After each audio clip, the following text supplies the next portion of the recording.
Okay, welcome Ilan to my startup podcast. A pleasure to have you on. Hey, Brennan. Very good to be here. Yeah, I think we had first met last summer at one of my events, the rooftop, and it struck me that a lot of the things that you were saying were very on point and very smart thing to say. So I since then I've noticed that you do the same with your posts, and so I look forward to hearing more of your insights. But before we get into what you're working on currently, do you want to just tell me a bit about your background, like what got you into the AI space and even before that, where'd you grow up? Thanks for having me. And yeah, I really appreciated that the conversations we had and the events that you put together was really kind of a nice location, good group of people. I go to a lot of events in New York, and that one stuck out as like a really high quality one. So I grew up in Canada, in Toronto. I went to U of T, the University of Toronto, there in the school in the city rather. I studied statistics. Uh, I became an actuary right out of university. As like a math nerd, there weren't too many options, Nice. roughly 20 years ago of like what to do Yeah. if you don't want to go into academia. And somebody told me about being an actuary, and I was like, "What is that?" And they're like, "Oh, you do math for business, and you get paid well." And I was like, "This is There you go. perfect." You know, I don't know if you know much about being an actuary, but you have to do a series of exams. Sure. I Yep. I went through them pretty quickly, which was great early in my career. Oh, you And got all then 10 of them? yeah, I got all of Nice. them done. Yeah, which was great because in my early 20s I had a lot more horsepower and um, like time. And that's kind of what it takes, I feel like, to pass those exams. Yeah. Now, if I tried to do them, I'm sure I'd be like, "What the heck is this stuff? There's no way I can, I can do it." So kudos to folks who've done it. But so I worked as an actor for a few years. I moved to New York in my mid 20s. Um, I worked at Ernst and Young, also as an actuary. Uh, it was there that everybody there was super smart and ambitious and talented. Also, it was like clearly not the right career path for me. I learned Yeah. in that environment. I met my now wife, who was a product manager at the time.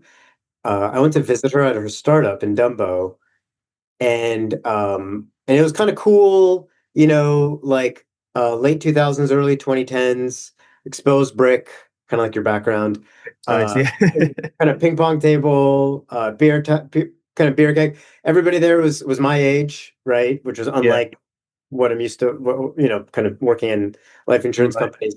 And I was like, "What's that guy in the corner over there do?" And she's like, "Oh, that's our data scientist." I was like, "That's cool. What the hell's a data scientist?" She's like, "Yeah, he like does the charting and the correlations between users who do this and the." I was like, "Oh, that sounds really cool and so similar to what I do." I learned more about data science. I was like, "This is so much cooler than being an actuary." Again, to me, no Wow. shade on the profession. Um, and then I made a pivot to from being an actuary to a data scientist, kind of learned to code and learn, like the lingo. Worked at tech startups for a little bit. I actually decided to go back to getting a master's in statistics. So I'm a huge stats nerd. Okay. Yeah. Basically realized, at the companies that I was at, they were really expecting me to, run these A/B tests and do this Bayesian modeling and doing the, kind of asking me a lot of these questions that I was kind of learning on the fly. Like Yeah. I know how to do it, but it was kind of new for me. And I figured if this is where I want to take my career and I want to be a quote unquote leader, or what I thought was a leader at the time, I should like learn my stuff. So went to go get a master's at Duke, which was a cool experience to just live somewhere outside of New York for a few years. Then came back to New York. I was a kind of a senior IC, like senior kind of data scientist. And then I realized, I was building these fancy models all way before LLMs. So really kind of from scratch, building these models, which I thought were so cool, because they are cool. But uh, uh, but realized that nobody is looking at my models because the pipelines were broken. And the Hmm. CEO couldn't get his reports. And I was Okay. like, how come nobody's looking at these cool data science models? Like, look at all this matrix math I'm doing. I'm hand coding it. And zero people were interested. And I was like, okay, well, let's fix these pipelines so we can get back to the data science. And I went deeper into pipelines and cloud and reporting and data modeling, all like stuff that data scientists at the time did not do. Um, and kind of just like have lived in that world for the last decade or so, understanding organizations and people processes and all the kind of basically data engineering. And I've kind of stepped away from the data science stuff. That's still where my passion is, and that still like read books about this kind of stuff, believe it or not. But Oh, but what I do for a living is not build predictive models personally. It's much more understand organizational context, understand how data flows through a company, how decisions are made using data, and or kind of led data teams since then at different startups in healthcare, in D2C, most recently at a consultancy called Brooklyn Data, which was a very interesting experience, being a data engineer, engineering consultant, and then like leader of teams was really kind of a step function, I would say, for me. Um, and then, yeah, most recently I was a solo consultant after I left that job. It's kind of figuring out this data and AI stuff for the last 10 or so months. And then I got connected to a venture studio called Infinity Constellation, which I'm happy to share more about. And they're spinning up a new business unit. They have kind of, 8 or 9 business units, and they're always spinning up new ones, all in the AI services world.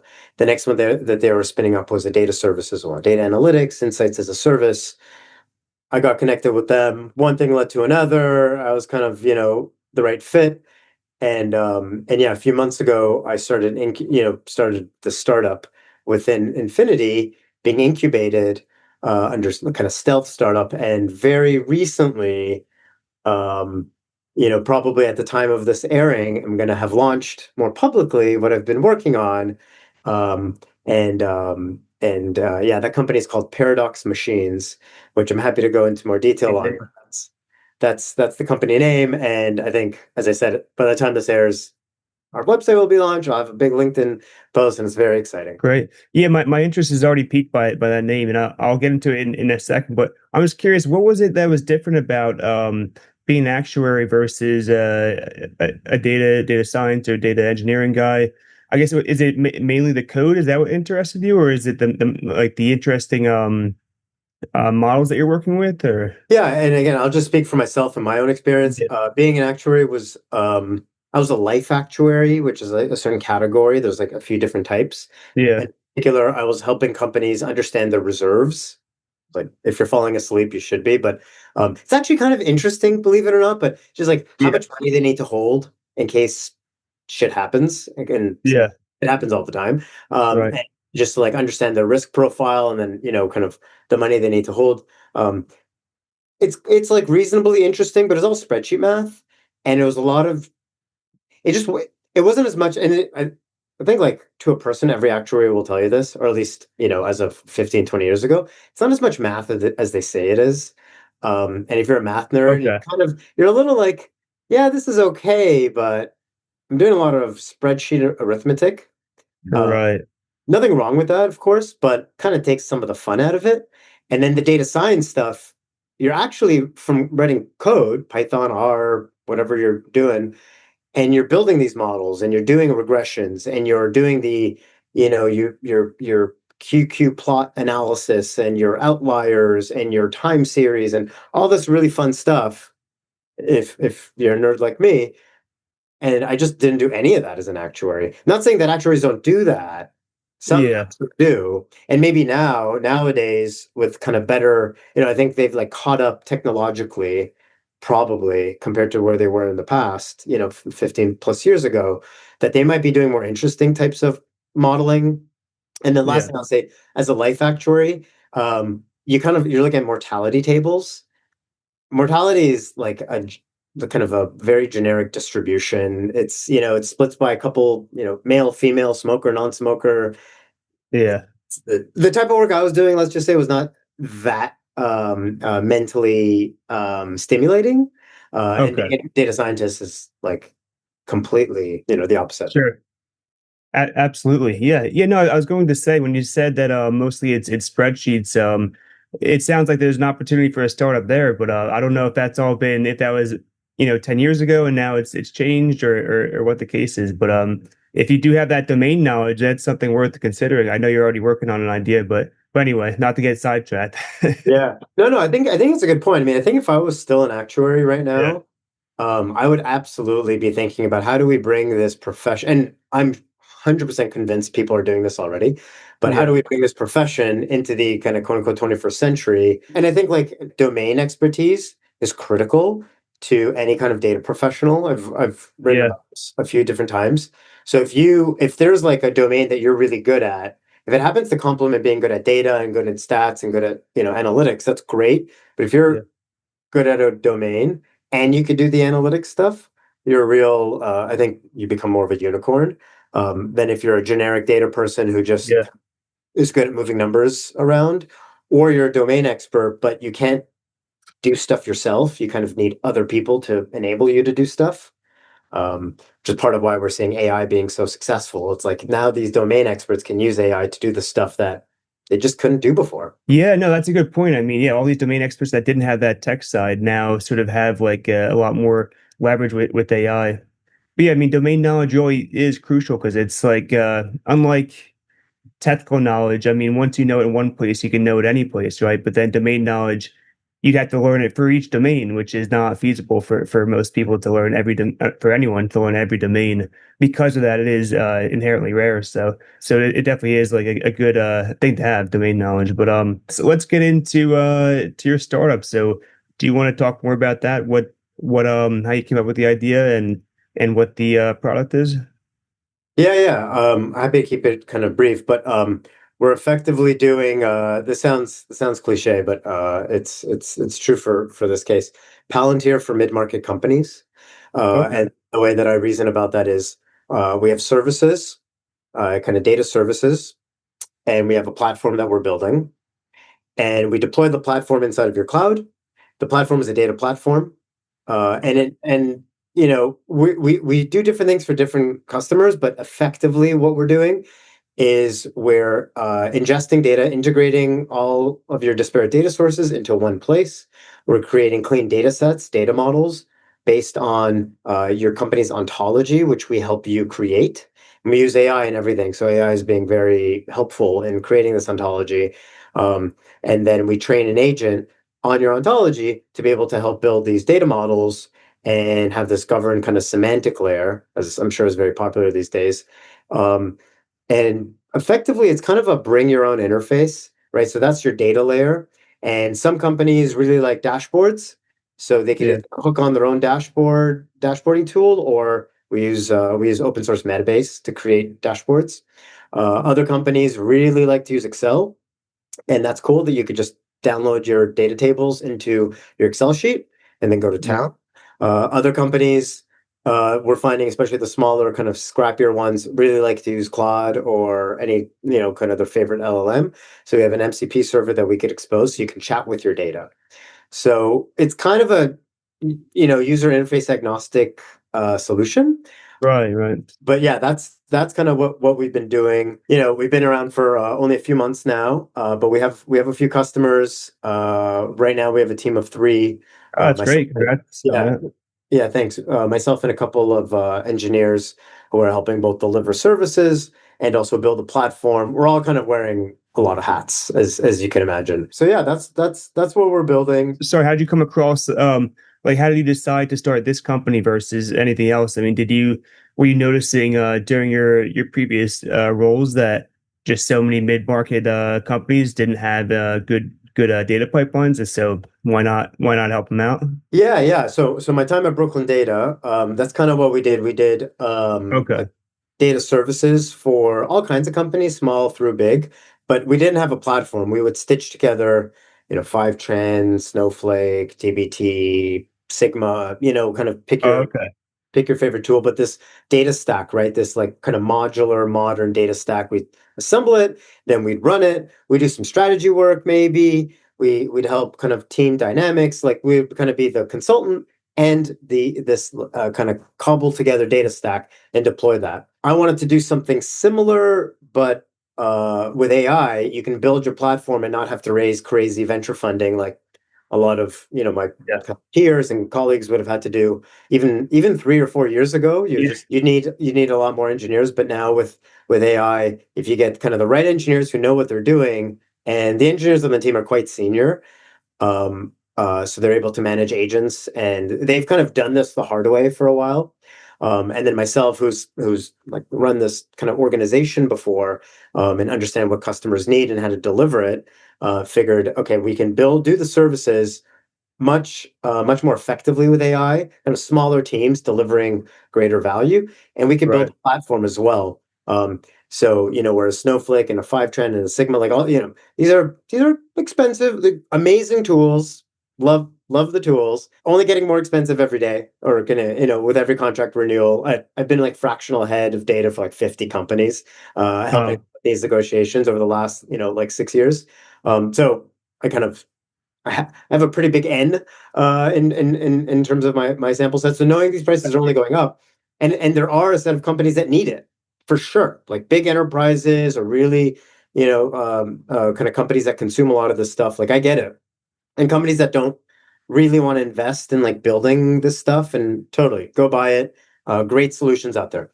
There's a ton of mid-market, lower mid-market companies, are starting to get to, I don't know, maybe like 5 to 10 million in EBITDA, and they are getting to the level of, okay, I have a bunch of systems, I have a bunch of people doing stuff. I want to be able to see my customer 360, or I want to do reporting across different business units. Anytime you have data that's siloed, you want to bring it together for analytics, for pricing strategy, for financial reporting, for AI, for whatever the use. There's kind of like a million use cases. right. You need to grapple with this. Well, how do I get it in one place? How do I model it and get it to talk to each other in the right way? How do I trust the pipelines? Who's going to manage it? Who's going to lead it? How do I do this over and over? And how do I do this without spending millions of dollars? So you start, kind of like doing the math, and you realize, well, Fivetran and Snowflake and Sigma, that's pretty expensive. A data engineer or two, they're expensive. A head of data is going to run the platform, that's pretty expensive. And for some companies, that makes perfect sense. A ton of companies, it does not make any sense. Data's not their jam. That's not where they win. But somebody on the board is like, I need reporting. Or if you're a holding company across many, you have many portfolio companies, and you're like, I just want to see Yeah. across everybody. I don't need, like, it's not rocket science, right? I just want, how much Sure. money did we make last week across, 10 different companies in different sectors? That's a really hard problem to solve right now, and it doesn't have Yeah. to be. We have the people, and now with the platform, we can offer. We certainly can't build what Databricks has built because they're, a massive organization. But most companies in the lower mid market don't need a data. They need to move data from A to B. They need to trust that the data arrives, and they need to frankly trust that there's somebody who's on it. So when something breaks, they fix it. They kind of don't care about the platform. Somebody told me, a CEO of another business unit at Infinity Constellation said, he told me once, he's like, it's cool you're building a platform. Nobody cares about your platform. And I thought, like, oh, I think it's kind of a cool platform. And he's like, yeah, nobody cares about it. And I was like, okay. They really just care about their outcomes. It doesn't really matter how they get to that finished report, or that dashboard, or their ability to talk with their data. So what if we could get them there at a fraction of the price of Databricks or Snowflake, because we're building on open source tech using AI, and we're customizing it for them, right? Something that Snowflake and Databricks won't do for you is necessarily like meet you in that last mile. Now, maybe for a Fortune 100, they will, but if you're a lower mid-market company with not that much money to spend, you're just Yeah. not going to get Palantir's attention and Snowflake's attention, which makes perfect sense. But there's a huge number of those companies, and there's a huge opportunity to bring better data to them. And that's kind of what we're trying to do here. Yeah. No, I bet there is. I know this is not mid-size, I guess smaller size. Although there are some bigger size dental chains, but dental offices, even them, there's a lot of information that's just not tracked at all, or even accounting that's not done. And yeah, there's a lot of missed opportunities for just doing basic tracking and sourcing of information and make it easy to interpret for the business owner. So when you first talk to a new client and you're trying to figure out, I guess, what are the data sources, and then what's the condition of the data? Is it how do you sort through that? Is it do the do the employees of the company usually know where the data is, or do you have to find it for them? How does that work? Yeah, it really is different with every Yeah. company, believe it or not. I- Yeah, you kind of need to figure out, typically somebody brings you in Yeah. for like we have this pain point. We need you, your help solving it. So you're not starting with a complete blank slate. So you go in that direction. Sometimes you pivot or like you find stuff, but oftentimes it's like, hey, we're going to do a project together, a 3 to 6 month project. We're gonna, combine your marketing and product and engineering and financial data into a few clean data sets so that you can do reporting, A/B testing, whatever use cases matter to you. And Maybe are you coming up with a database schema for them, or is it, are you, how do you organize it? yeah, yeah. So you start at the domains, and then you have Yeah. to talk to the people there to figure out like what does this data mean? How do you use it? Yeah, Why that's a is there a lot. Yeah. product? So it is very hands-on in that sense. Yeah.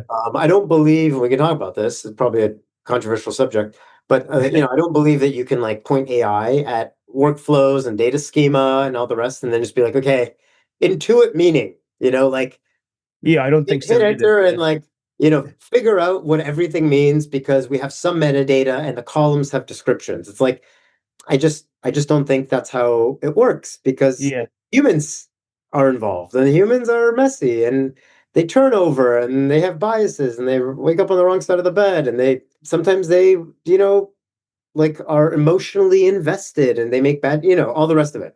It's Sure. fine. It makes my job fun.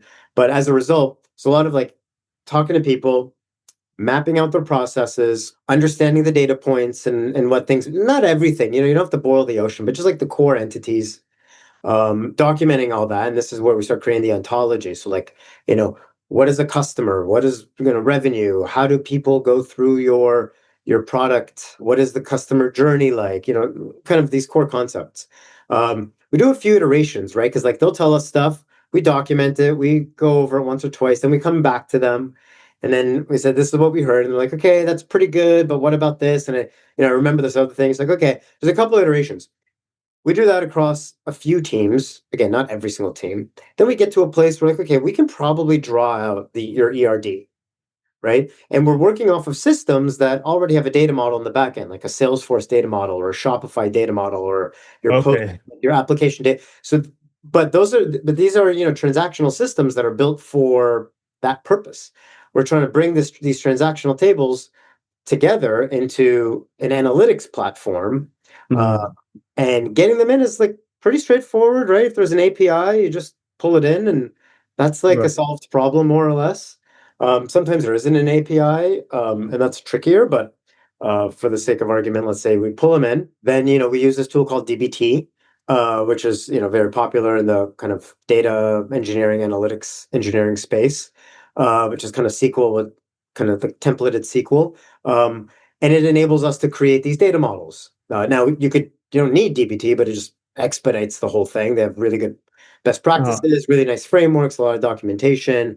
You get a lot of stuff for free, like testing and lineage, which is great. It's open source. They have a hosted and kind of open source, open core version. We create these data models, and ultimately we're trying to solve for business problems. So, like, what's the business problem? Oh, I want to know customers who came through this marketing channel, how they, what's their customer journey, what actions did they take, did they ultimately make a purchase, and are they annual or subscription customers, and how much money did they generate for us? What's their LTV? So that's like all the way from the left all the way down to the right, and you're connecting a lot of sure. systems and teams along the way. And that's not solved in any of these systems. That's when you stitch it together. You have to join on certain columns, Right. and it has to make sense. And you have to kind of validate back with the business to say, okay, this, my customers table, my final customers table says that we have 1,000 customers. Is that true? Like, I don't know. Like, we got to talk to the person who kind of owns customer, and maybe the canonical customer lives in, Salesforce or something, or some kind of CRM. And then they'll say, no, no, we have 3,000 customers. And you say, okay, well, you have 3,000 records here. Is everybody active? Wait, how Hmm. do you define customer? Let's go back to the ontology. Because you told me that the customer is an active customer, which means credit card has been processed within the last 90 days.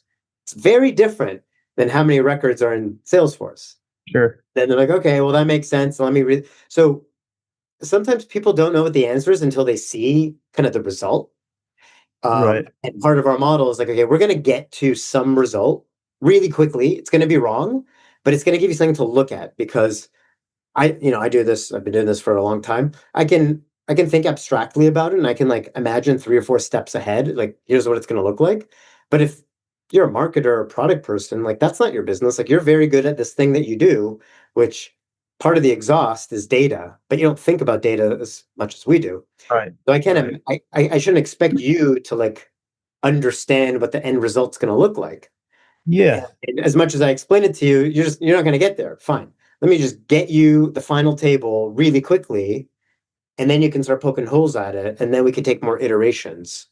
Um, Yeah. so ultimately, we end with this like clean set of tables on top of which we could do whatever you want. Yeah. Yeah, no, as human beings, it's a lot easier to see some result and tell, okay, is this wrong or is this right, than to imagine and do the hold in our memory, right, all the information to see, okay, this is what it's going to look like, and then from there try to see if it's right or wrong.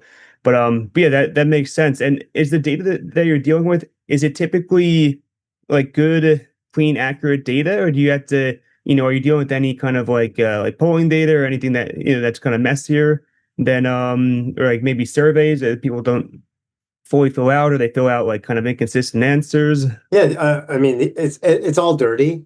It's all But dirty. Okay.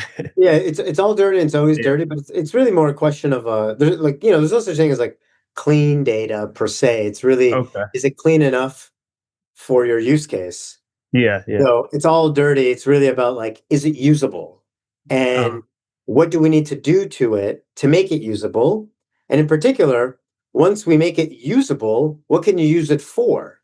And yeah. then the last thing I would say, I can go for a while on this track. The last thing I'll say about usability is how confident are you in the things that it says that you can do, right?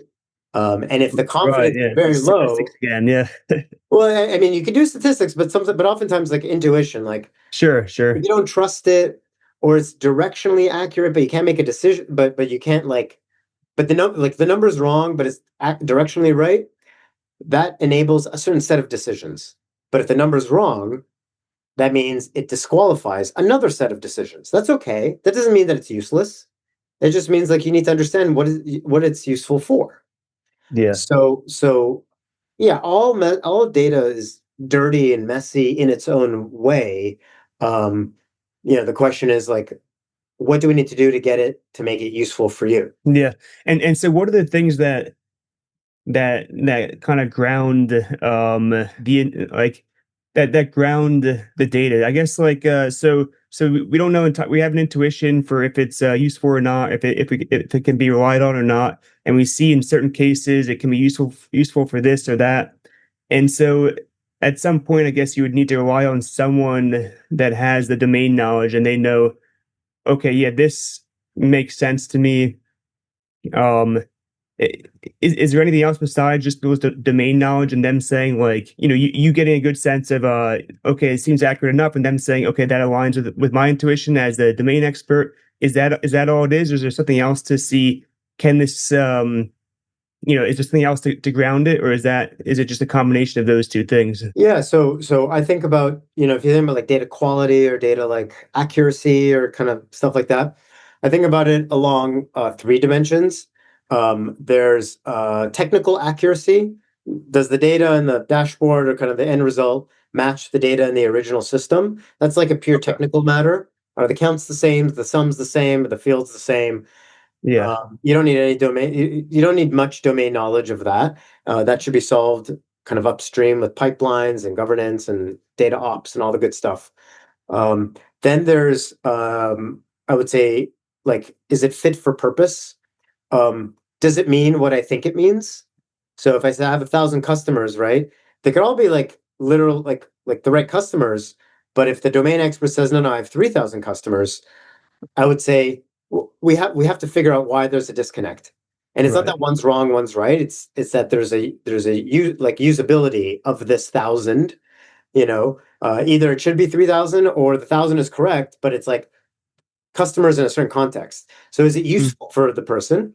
And then a third one, which is kind of related to the second one, is like, can you take action on it? It's like, great, you have 1,000 customers, and here's some data points with them. So what? It's like, if you can't do anything with it, then it doesn't really matter, I would say. But Yeah. if you're like, okay, well now I know who I'm going to market to because I have, for example, my low value, high value customers because I've cohorted and I did my stuff, and I'm going to market to my high value customers, for example. It's like, cool. Okay, so you're going to send a marketing email that, kind of based upon some trigger to these high value customers. Are you sure? You ready to do that? You feel good? Because if you get the wrong customer, or if something screws up in your workflow, that's a pretty shitty user experience. I mean, every company has gone through this. You get the wrong email, price goes up, and it's like, oh, sorry, that wasn't Yeah. meant for you. Like it happens, but so that's the kind of like the confidence in your data. Like the data might be Right. right, but are you confident enough to take actions against that? And that's that Yeah. third thing around. I bucket that as like quality, accuracy, it's usability. Will you do something? Right. Yeah, absolutely. And so you mentioned there's certain things like is this insight useful? Is it going to provide a lot of value to the company? And do you notice, like, having worked with a lot of companies, are there common themes with what companies can get the most value out of as far as their data? Like, does it tend to be stuff like what you just mentioned, that can be used for marketing, or does it tend to be just, is it the company's cost? So they realize they're spending a lot of money, or what tends to be, if there is a common thread that provides the most value from looking at data for companies in general? It really depends. We're now starting to get into company strategy, so I would think Yeah. about, kind of revenue as a bucket, cost as a bucket, and Yeah. quality as another. These are kind of like three. It's like, my big frameworks guy. So it's like this framework of like top line, bottom line, and, quality or risk. So Yeah. top line is like, revenue, sales, growth. Can we use data to increase that in some capacity? Depends on kind Yeah. of company you are. So for some companies, that's a really important use case. For a lot of others, it'll be, okay, things are going well, but we want to make sure that we're efficient, in our Yeah. operations, for example. Are we spending more money than we should be in certain areas? Can we save money? Cost, right? That's a bottom line thing. Um, can we better allocate our resources? It's like a very big problem. And then quality is kind of this third bucket. It's related to the others.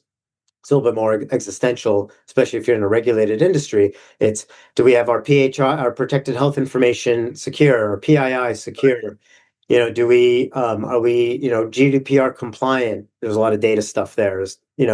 So that's like this third category of risk and quality. Are we doing things the right way? Right. I Yeah. often think about data engineering. There's like the what you do and the how you do. And the what you do are like the pieces of your infrastructure, and the how you do it is the security, the peer review, the orchestration, the kind of like the monitoring of observability, all the stuff that are, I think Joe Reese calls it the undercurrents. He's kind of a famous kind of data engineering kind of thought leader and author. But he's got this like the canonical kind of data engineering schema, and then underneath it is like how you do the things, and how you do it. The better that is, the better the system works. And I think about that as like the quality or kind of the risk profile of your data assets and your data use cases. So those are kind of three: revenue, cost, quality.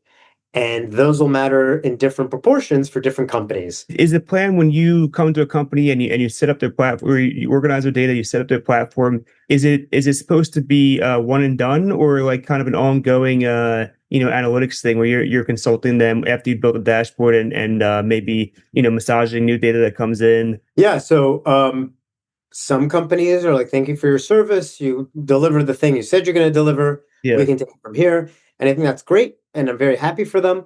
Um, I am always upfront with every customer to say, we're going to do this thing for you, and you're going to get this deliverable, dashboard, Yeah. data set, pipeline, whatever. Um, but just know that it's any system needs to be kept alive. So you can hire Yeah. somebody to take it over. We can maybe train somebody to do it. Oftentimes, they don't want to do any of that. And Right. we say, okay, you can retain us and we'll just keep the lights on. And that way you also have kind of this like open line of communication to us. Because Yeah. oftentimes you deliver the thing, you fix the pipelines as they go down, you add a couple fields, it's like pretty lightweight. And then in 3 months, a new head of marketing starts at the company, is like, okay, we got to build this thing. In 6 months, the finance team turns over and they say, hey, we need new reporting structures or whatever. So, well, we happen to be managing your data. We know your context. We have a good, if we're doing a good job, we have a good relationship. We can spike up. We can like come back in and do a 4-week project that's going to deliver this thing, or a 6-week project that does this thing. I'm very upfront with companies that you're going to need somebody to keep this stuff alive. We're happy to do it, but don't think that you'll buy it and then be done with it because it's software. It's a system. Yeah. Yeah. Yeah, no, yeah, packages get updated, things change, you need or new data comes in, so yeah, all sorts of things could happen. And so as you do you see this as a business that will like what's your vision for it? Is it something that you think could scale to a larger like do the same thing but scale it up or diversify into other areas? Like where do you see the business going eventually? Yeah, I'd like to. I mean, I don't know. I'm trying to build a big, fun business. Yeah. Work like right now, my priorities are working with people I like. I was telling the team kind of like priority number one is like no assholes. I'm a little That's bit good. older in my kind of years, and I just life's too short. Yeah. That's So I want to just like enjoy the people I work with, build some cool stuff in AI. I mean, building a company in AI is like I think a very unique. I think it's a point in time, and I think in like 3 or 4 years, we'll be living in a different point in time. yeah. And in this one, I get to take advantage of like building a company from scratch using AI, which is really cool, and learning along with the rest of the industry. So that's super fun. And then kind of seeing what data can do in like using AI, like yeah, we're building pipelines and data sets, but I think there's more to it than that. I think there's a lot more that people can get out of their data if we break Okay. out of this. It's just a table, it's just a report, it's just an Absolutely. analysis. I think there's more. I don't have the answer, but I'm interested in like iterating through projects with customers to see, what do you want this to be for you? Because actually, with AI, we can probably build it. We hire some smart people and we can build it for you. Whereas in the past, like this is what we sell, this is what we deliver, here's the Yeah. box. Can't really work outside of that. So I'm kind of excited for that. And yeah, the end result, who knows what it's going to be. I'm going to try to enjoy the ride while it's there with people that are interesting, learn something, which is amazing because I learn something every day. Um, It's and great. and that's kind of what I'm trying to focus on right now. Yeah, no, there's definitely a lot of opportunity there with AI, especially you can stay nimble and I was also thinking, I mean, companies like Scale AI, which had been bought out by Facebook. I mean, a big bottleneck to having very like good professional AI agents is having good data in those domains to be able to train on. And so companies like that are hiring, say, dentists or lawyers or something to tag data or to organize data. And I mean, if you guys are going into all these domains anyway, and you're talking to the domain experts and then organizing the data, you're basically doing that service. And so, I mean, I could imagine you guys would be able to create, if you've worked with a lot of, say, people in a certain domain, create kind of a specialized agent that um, understands that domain and could be used by other people in that domain. So that could maybe be an idea. That's a great idea, and maybe we need to talk more about business ideas because yeah, I feel like you have a bunch of them. So that would be great. I mean, yeah, like come on board. Let's brainstorm some idea. I mean, Yeah, happy to. Absolutely. yeah, it really is a like a yes and environment right now. It's kind Yeah. of a no bad ideas, and I think what you're saying makes perfect sense. We're learning a lot at the companies we're at, and obviously we're not ever going to share that information with anybody else. But there's something interesting about being a company that delivers services to a bunch of other companies means that we get to see a lot of how other organizations across different Right. verticals operate.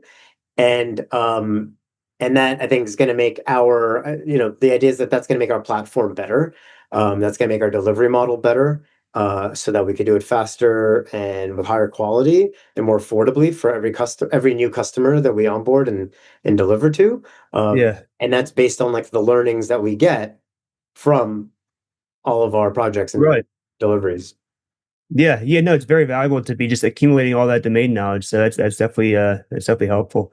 And then a bit of a shift to the business side of things. So how do you guys acquire new clients? Are you mostly now using industry connections and then just reaching out to friends you know that you've worked with, or cold calling? Yeah, so a lot of outreach, Yeah. a lot of kind of talking to my own network. Infinity, one of their value propositions is that they open up kind of their network to their founders. And they have a very big network of advisors and investors and a lot of kind of successful folks that are, 1 degree, removed from Infinity that I have access to. And I've met a lot of really interesting, kind of like thoughtful and successful people through the Infinity network, and that's been very helpful for us, to get our first few customers, frankly. Okay. And, Yeah. Yeah. and that's where I'm expecting to get, probably to ride that for some time. Um, and then after that becomes word of mouth, referrals. Eventually, we'll probably hire somebody to do the to do sales, Yeah. or go to market. Right now, it's me, and that's good for a period of time. Yeah. Probably, Sure. hopefully, for a while. But founder-led sales is the motion that we're adopting. Um, and and yeah, like trying to do events. I'll probably be like hosting some events soon. Right now, I'm attending them, but I think I'll be hosting them kind of in short order. uh, Content, doing the online game, and speaking opportunities. Yeah, there's like I have a kind of a whole playbook that we're trying. Absolutely. Yeah. Yeah, we'll talk about that speaking opportunity. I've got some venues coming up, hopefully that'll have a good space. So yeah, we can talk about that. Oh But yeah. yeah. And so yeah, now kind of a meta data question. So um of course you're creating data your pipelines for your customers, but how about your guys' data pipeline? As you're accumulating data, as you're reaching out to people, marketing, doing all these things, of course you want to track your own metrics. Is that in the pipeline, or is that second priority? Or are you guys already working on it? It would be, before I answer your question, it would be remiss of me not to. When you said metadata question, is that a pun? Like It, metadata it, or it, meta space data? Yeah, no, no. I mean, there's a bit of a something there, with some wordplay, but yeah, I Yeah, meant yeah, yeah. like Yeah, ultimately the data about our question is data. Yeah, like sure. meta, as in not the customer, but backing up, looking at your own Totally. data. Yeah, Totally. Yeah, yeah. I just yeah, I love me a good dad joke. yeah, yeah, So just checking in. Yeah, so it's funny. People ask me this, and I'm almost sometimes surprised, like why people like think about this. But it's a very legitimate question. Our data is not as good as it should be. So we have data. I have a CRM. I live out of that CRM. I have a uh, lot of contacts, a lot of outreach, a lot of calls, notes, follow-ups. I have all of it. yeah, And if you're like, cool, can you do analytics? Can you? I was like, I can. I don't. yeah. I totally can. It's what I do for a living. But Right, right right. now, I don't. If Yeah, you there's had a a million things question, to do as an entrepreneur. It just I'm sure eventually you'll get to it. It's just what feels like the priority in the moment. yeah, yeah, it's one of those. If our investors were saying, okay, so like, tell me about your pipeline. Like, how many deals are open? And so, okay, Right, here's my pipeline snapshot. And then say, okay, well, what's the average time between stages? I'll say, okay, that's a dashboard somewhere in my CRM. And then they'll ask me another question. I'll say, okay, I got to download this to Excel or Python and do some analysis. I'll never do that proactively. But if I know there's a question, I can pretty quickly do that myself. yeah. But we don't have like our own internal data warehouse or data pipelines. Yeah, no, there's many things like that as a startup. I mean, you can't prioritize everything at once, otherwise you'll get nothing done. So, the most important part is probably getting revenue in. So that makes sense. To focus on the clients. And Sales. yeah, When sales. people ask me what are your top three priorities, I say first it's sales, then it's sales, and then it's Yeah, sales. right, Uh, right. Got to pay the bills. Yeah, and I'm sure there's a lot of other stuff that I do, but it's all like a very distant second or fourth, whatever. yeah. Gotcha. And I'm curious about the ones, and let me know if the time's running tight. But I'm curious about the case where the UI is an LM, like whether someone's interacting with an AI to access their data. So I mean, I would imagine a very cool thing to do with that would be because you don't always know what questions to ask, right? So you could ask the AI, what should I be asking about this data, and then can it then do a pretty good job of coming up with something that looks like something good to ask, or I don't know if you've played around with that much, but Yeah, I sometimes, I use it often for idea generation. So right, if it's a right, data set, um, it's very rare that I've open-ended analysis, like what's interesting in this data. It's not really a question people have, but if it is, I want to understand my customers better, so I know who to target with ads. It's a yeah, very common thing. Um, that might be a question, and then it's about having a conversation with the LLM to say, okay, give yeah, me your top three strategies. What would I need to do to execute them? What needs to be true about the data to be able to suggest strategy A versus strategy B? You really have to kind of like go through it with it. Um, and I would say, that then it could be useful. I would always yeah, double check the answers and the numbers. I probably wouldn't sure, have the LLM say like now run a regression for me.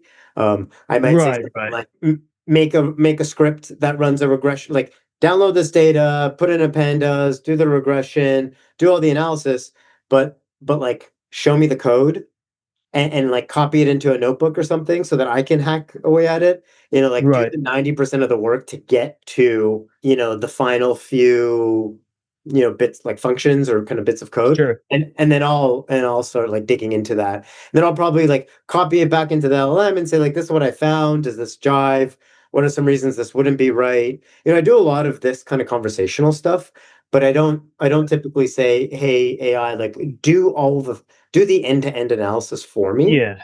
you know? Yeah, no, it's not as good for doing a complete job like that, and with reliability. Although they're getting more and more reliable, I guess. But yeah, still, you'd want to verify that. But I feel like they're good. That conversational format's good for like converging on something, whatever it might be, whether you're trying to find an idea or what the right question to ask. Because that back and forth, you get closer and closer and zero in on something. Sometimes it doesn't converge, and the AI maybe gets off track, or it doesn't like go, or just maybe you just don't have enough information to converge on some solution or idea, whatever it might be. But it is a nice format to kind of, if you don't know exactly what you want, to kind of get incrementally closer to it until you get to it by having the conversation. Yeah, exactly. And I think again, like it gives me interesting ideas. Yeah, Some of the times stupid ideas, and that's fine. That's like, whatever. It happens. yeah, But oftentimes, like, if it gives me one or two interesting ideas a week, that's a huge value add for 20 bucks a yeah, month.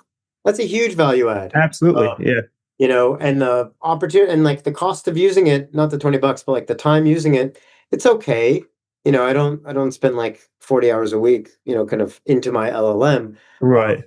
But I get great value out of it by far, for sure. Yeah, yeah, and the bandwidth with them is something that we just can't compete with. The ability, I mean, if you're working on a code base for it to find like it could find anything in that code base. Well, it depends how big it is, but a smaller project or a medium sized one, you might be able to find many things in it or ask questions about the code. If it's a code base you're not used to, or that's new to you that you didn't write, then it's a lot easier to figure it out. If say you're working on something else that one of your coworkers wrote, so it's useful for that as well. But Totally. Yeah. yeah, Yeah. And also like messy APIs, especially when you're, building data pipelines, and API documentation isn't always great for you to yeah, sift through it. The AI does it really fast. yeah, no, it's nice. It's great for that. Yeah. And how's it been starting in New York City? Is it how do you feel the startup scene is here? I think it seems vibrant. I don't have anything to compare it to. I think I'm Okay. actually about to get kicked out of this Oh room. yeah, yeah, no problem at all. Yeah, it is 1:30, but Yeah, yeah. yeah, it's been so fun getting into the data, the details here Yeah, it's been a lot and of fun. and talking about it. But yeah, anytime you want to pick up the conversation, just let me know and yeah, good having you on. Thanks for the time, Brendan. Yeah. We'll talk to you later. See ya.